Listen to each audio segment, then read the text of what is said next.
Athlon Sports wrote an article talking about the teams that have won the transfer portal at this point, and the Aggies are on that list.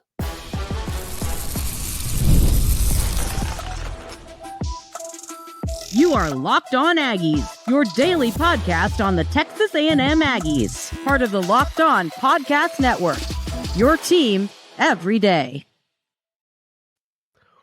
Welcome on into Locked On Aggies. I'm your host, Andrew Stefaniak. Thanks for making Locked On Aggies your first listen every single day. On today's episode, we're going to talk a little bit about the edge rushers the Aggies have brought in via the portal. And I'm going to predict who's going to lead these three guys in sacks. We're going to talk about the tight end room and can Theo be the guy for this Texas A&M tight end room? You know, we kind of are anticipating him taking that step to the next level. And the question is he ready for it?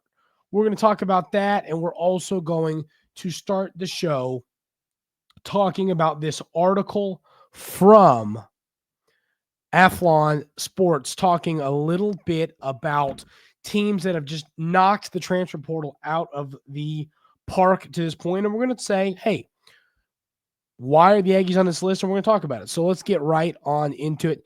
The 6 teams that were listed on this article were Auburn, Florida State, Boston College, or no, that's talking about the quarterback there, Brandon, which I don't know how they consider him to be good enough to have, whatever. So the point. So Auburn, Florida State, LSU, Ole Miss, Texas A&M, and Texas Tech. So let's read the blurb on what they have to say about the Aggies. Upgrading the receiving corps and defensive backfield were 2 major priorities for Texas A&M coach Mike Elko. And when the portal opened in December, the Aggies met their needs on the offensive side, landing former 5-star Micah Hudson and a pair of productive receivers, Mario Craver from Mississippi State, and then Casey Concepcion from NC State. Former Georgia DB Julian Humphrey and slot cornerback Jordan Shaw are critical pickups to address the secondary that allowed 20 touchdown passes in 2024. Restocking the trenches was another priority, with Shamar Turner, Nick Scorton, and Shamar Stewart off to the NFL. The pickups of Deion Hayes, Tyler Enum, TJ Searcy add much-needed depth up front. So, I'm really looking at – I think this article really sums up what the coaching staff has done to this point. One thing that I've often discussed when breaking down the portal has been how important it is to address needs early. We see it happen all the time. The portal opens and players just run into the portal. I mean, this happens quickly. It's just the reality of the new day and age of college football. And, when that happens, you want to attack early because, players are, it's in and out, boom, in the portal to a new school, boom, boom. It's quick now. And when you have issues you want to address, defensive line, receiver, corner, those have been the issues that the Aggies, have really wanted to kind of deal with in the portal. And they did a good job of hammering that early. I think when you wait and you say, well, who else is going to hop in the portal? What could we be waiting on here? That's when you miss out on some of the best options. And the Aggies did a great job in the portal to this point. They're not done yet. But, I think just right now, heading into next season, you already feel significantly better about your roster thanks to the 12 portal additions you've made. And, last year, how many players did Elko bring in the portal last year? It had to be above 20 or 25. Let's find out. Take about 3 seconds. We brought in a total of 28 players in the transfer portal last year.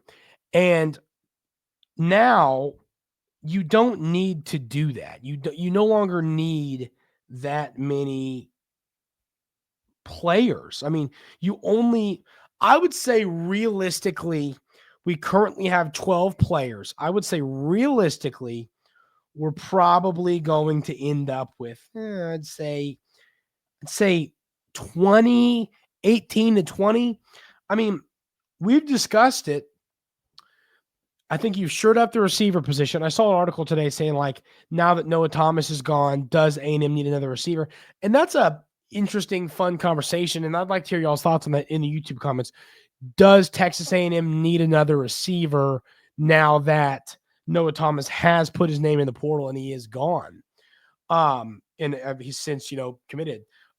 So do you need another receiver on top of Craver and Hudson and Concepcion? Interesting conversation. But I just think that right now you've done a really good job with the quantity. You've got 12 quality players in the portal right now. But I still think the staff is going to now start shooting for quantity. I've talked about, I wouldn't mind more depth on the defensive line. Wouldn't mind a few more players in the secondary. I need to listen back to yesterday's show. There's a lot of people yelling at me about what I said about the secondary. I need to listen back to what I said because I wonder how I want to listen back because I don't really think the secondary was elite last year. I think you've got good players in the secondary. I think you had that have upside, but it wasn't, the unit wasn't great. You obviously need to improve. So I want to listen back to that to see what I said because there was a lot of people upset about what I had to say about the secondary. So got to listen back because I might have not said what I was thinking or misspoke or whatever. So I'm going to listen back to it. But beside the point, you brought in two players in Shaw and Humphrey who are going to help your secondary. I don't think you're done yet there. I think you need more. I like the players you have in that room. Those of you that don't, there's upside there. I really like Will Lee. I really like the upside of some of these guys that you brought in the portal last year. There is upside there. I think there is. And there was issues this year, no question. And I'm completely fine with adding players to fix these issues. But I do think some of these players that were in your secondary last year are in a spot to take a step in the right direction. But yes, still add players in the secondary. I'm not saying, well, heck, good, we can just stop now. No, keep going to get them.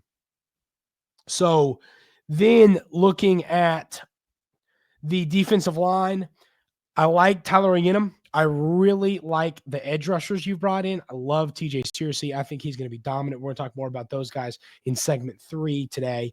But I think you need more guys on the interior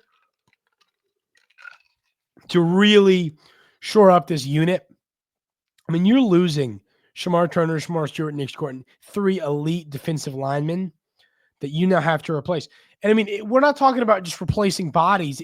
You've got to replace these guys with some good players. At the end of the day, we don't just want to, whatever. We'll replace them we'll bring in some bodies, right? No, that's not the way you want to look at the portal. So I guess what I'm getting at is knowing that you're losing all of that talent in the portal, to the NFL, you really can't. I don't think you can just rely on bringing in depth pieces. I think you've got to go get a few dominant guys. And I like Searcy a lot. I like Hayes. We're going to talk about the upside of Mpimba. But to me, it's like, and then Oyinum, I think he's a great role player for this team. But you need to go get a really good player at the defensive line position in the portal. Is there anyone on roster that we feel like really, really good about? I really like Howell. DJ Hicks, is he ever going to find that upside? There's question marks on that in this room, but it's like, are they ever like, I think you need to go get somebody, or we're going to be in the same spot we were last year with receiver. We went and got a couple solid players that helped. They were fine. They weren't elite, and it just flat out, they didn't get the job done. And I don't want our defensive line that's been really good for a long time to not be that way anymore because of, we didn't hammer the portal. So Texas A&M, without a doubt, has done a great job. I consider them winners in the transfer portal. 12 commits in, early into this. But there's still more to do. There's still more players to go get. I think that you've done a good job in the tight end room. I like Borgature. I like Mike O'Reilly, I think there are two guys that can help you. I love the addition of Jacob Zeno at quarterback because I think that he's going to – I'm not seeing a lot of folks talking about this, and it's not the biggest deal in the world, but I think having a veteran presence in your quarterback room is going to help make things easier for Marcel Reed and for some of these young guys on the roster, the quarterback position. It just helps to have a guy like that on the roster, a lot of experience, a lot of ball knowledge when it comes to – he's played a lot of college football and been around a lot of, players and all that. So a lot of stops. And I think that it's a great addition. I mean, I feel really solid about everything that we have seen happen in the portal to this point. I think that we're not done yet, but we're building a really strong base. And if Coach Elko kind of nails this next month and you bring in another solid 6, 7, 8, 9, 10 players, that you can really have this roster looking great for next season with what you already have in the portal, what you already have on the roster. So I think that's kind of where we're at with the portal. But yes, I agree with Athlon Sports. I do consider us to be one of the winners early into the portal. We're going to talk a little bit about the tight end room and Theo Melin Ohrstrom. Can he be the dude in this tight end room? We'll talk about that coming up right here on Locked On Aggies. But first, I want to tell you about our friends over at Rocket Money. Did Rocket Money help you find any subscriptions you forgot about or that you were paying for twice? That definitely happened to me. I had a few subscriptions that I didn't even realize I was still paying for, and Rocket Money made it so easy to track them all down. It's like having a personal assistant for your finances. Rocket Money is a personal finance app that helps find and cancel your unwanted subscriptions, monitor your spending, and helps lower your bills so you can grow your savings. It brings everything together in one place, whether it's subscriptions, your spending habits, or even goals you want to hit this year. Rocket Money has over 5 million users and has saved a total of $500 million in canceled subscriptions, saving members up to $740 a year when using the app's premium features. For me, when we started talking to Rocket Money as part of the Locked On Podcast Network, I was like, whatever. I don't have a ton of subscriptions, right? There's nothing much that I'm paying for. And then I found that there were 3 that I've been paying for month in and month out. I didn't even realize it saved me around $30 a month. I mean, and that's, I'm a young guy trying to pay bills and build a financial future. And this has really helped me, and it's going to save me some money each and every month. Cancel your unwanted subscriptions and reach your financial goals faster with Rocket Money. Go to rocketmoney.com/lockedon today. That's rocketmoney.com/lockedon. rocketmoney.com/lockedon.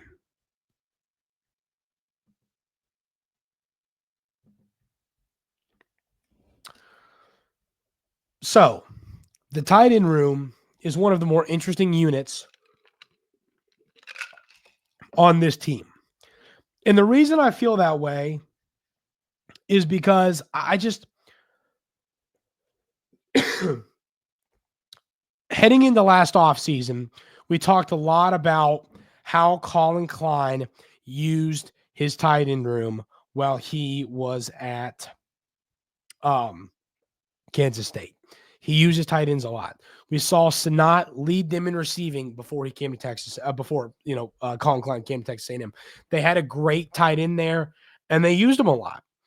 And I think that Texas A&M brought the Donovan Green coming back from the ACL injury and kind of not taking that next step that I believed he was going to take, I think hurt this room a little bit. I mean, I expected him to be great, and I don't think it was necessarily his fault. Best of luck to him. Has he committed anywhere? Let's see. I haven't seen. Best of luck to Donovan Green, because I really think that he's going to be a good player. I just think he's got the right mentality. Ooh, is he visiting LSU? Looks like he's visiting LSU. Oh, man. That's rough. But point is, I think that Donovan Green is a player that would have been good for us this year. He never came back 100% from that ACL tear. I think wherever he goes, whether it's LSU or whatever, I think he's going to be really good. So I think that loss hurt a little bit. I think that him for the future, but I also think that him not being 100% the player we thought he was going to be hurt this season. So he's gone. Obviously, Platt's gone.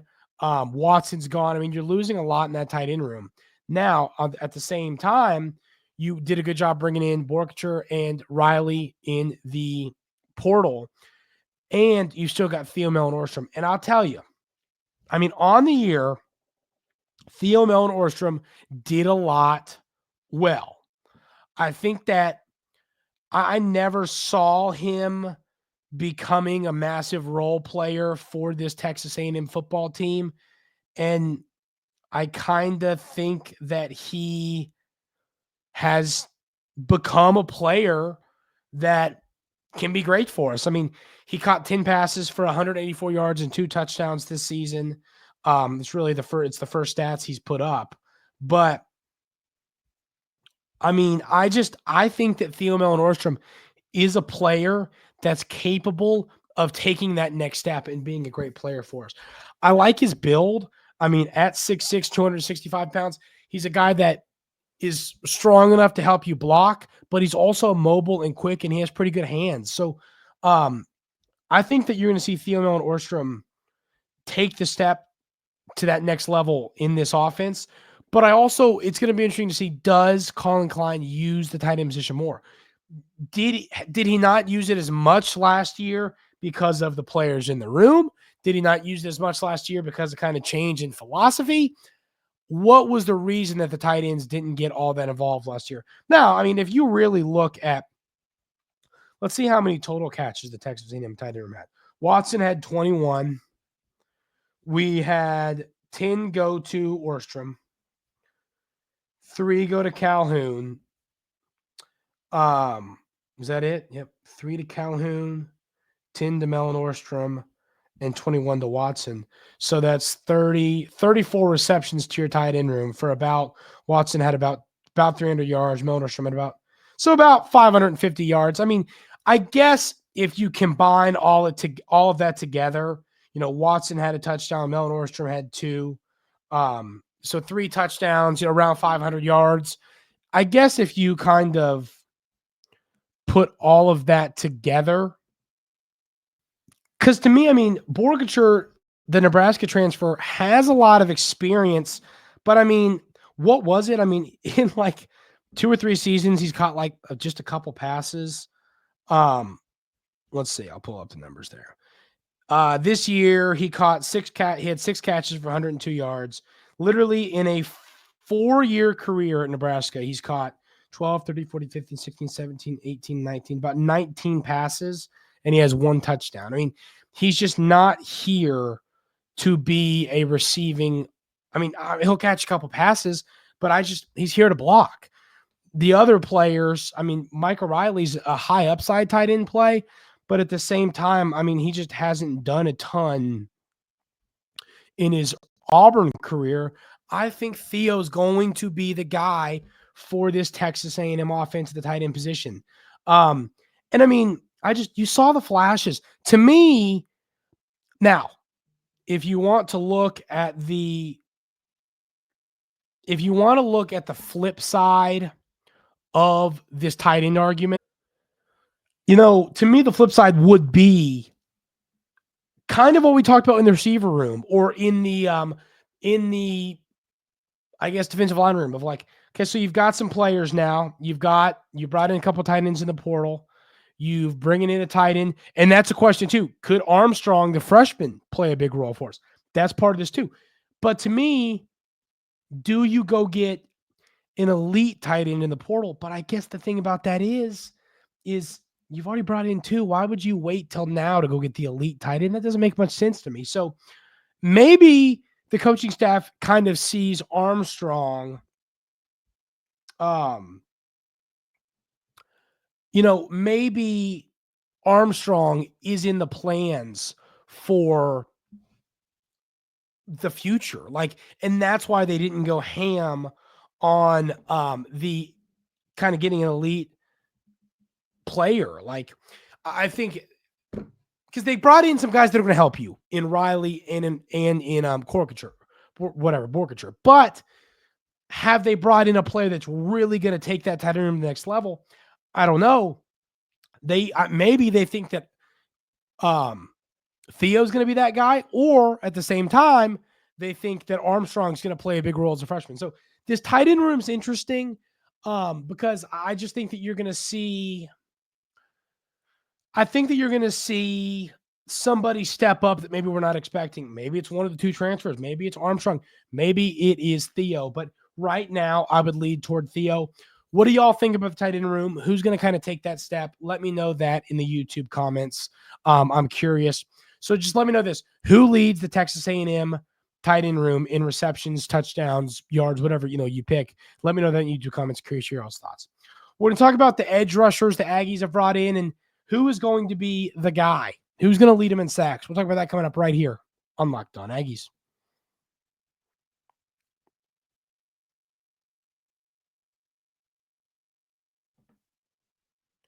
So where we sit right now, Texas A&M has brought in a few edge rushers. One thing I want to talk about is with Mpimba, could there be a position change? That's something we're going to loop him in with the edge rushers right now, but he's kind of one of those guys in that frame that could, you drop 15 pounds, he could kind of play different places. So that'll be interesting because he's also just an athlete. But we're going to loop him in with this conversation. To me, I think TJ Searcy is going to be the guy that's going to get after the quarterback a lot. I love the upside. I think that he's a player that did a lot well at Florida, but I think that he is another guy that has more room to improve, and I think he's going to do that at Texas A&M. I think that Deion Hayes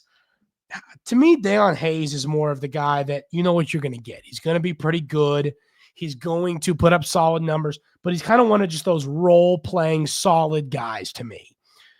I think that Mpimba is the guy that has the highest upside of could randomly just turn into an elite player. I mean, he was a highly ranked guy out of high school, and it just never fully clicked at Georgia. Problem at Georgia is they're really talented, really talented top to bottom. And sometimes players just that other good players won't work out because they don't give the opportunity because they're behind another really good player. And I think that hopefully will be the case with Mpimba. I mean, there's no question the upside's there. So to me, I think the guy that leads the sacks, and let's just say leads in sacks and just is the best player of these three is going to be Searcy. I think Hayes is going to come in and play a role and be a really good player for you. But I think that the wild card upside guys in Mpimba, because he really can elevate this room to a next level if he kind of jumps on the scene and we go, whoa, there's that high 4-star, nearly 5-star type of talent that I think Georgia was expecting to see for years and years. I mean, remember, he was ranked as the 82nd best player in his class, or the 48th best player, in his class in the composite rankings out of high school. He was almost a 5-star. So that's how good Mpimba is in the upside. I mean, the upside that he has, if it clicks, he can be special. So hopefully this staff is able to get the most out of him and they can get him to hit his potential.